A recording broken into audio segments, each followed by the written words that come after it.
everything was lost. But each time it was lost, I continued to learn Torah. And just like I was obsessed about Torah, about finding the truth for myself and for my wife, I fell in love with Hashem. When I left New York just a couple of years ago, I still had a small part of my business, I had a small fund, still had a few $100,000 left of my own money. I lost 80% of whatever I had. I had maybe $1.5 million the year before. I lost 80%. It was a bad year. Still had a couple $100,000 left. Now, if you lose 20 million and it goes down to $1 million, it hurts. If it goes from $1 million to 200,000, it actually hurts more.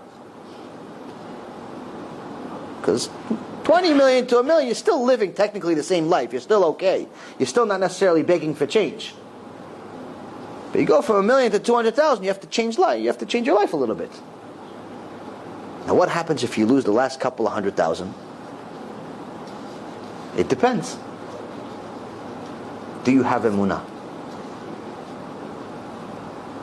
Do you believe in God? Net, 100% God exists.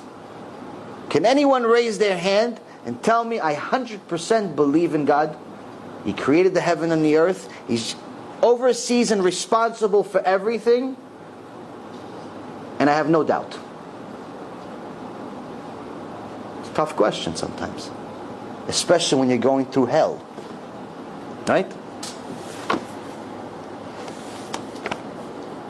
But this is what God wanted me to do. He wanted me to get to a point where I have to believe in Him. I can't tell you I'm a tzaddik, or even a chacham, or anything. But one thing I work on a little bit is Emunah. And if you want to get Emunah, you have to work on it every day. It's like a muscle. But how do you work on a muscle? By ripping it apart. Anyone that's ever spent time in a gym, if you know the body a little bit, you know that every time you lift weights, at the end of the workout, if you actually worked out well, your body is swollen. But under the skin, why is it swollen? Because all of your muscles ripped. It's just like if somebody punched you in the arm a few times, it becomes swollen. Because a few things ripped inside. Same thing with a workout. You're ripping your muscles in order to grow them. So in essence, you have to create pain in order to eventually grow, in order to eventually create pleasure. Same thing with Emunah. Same thing.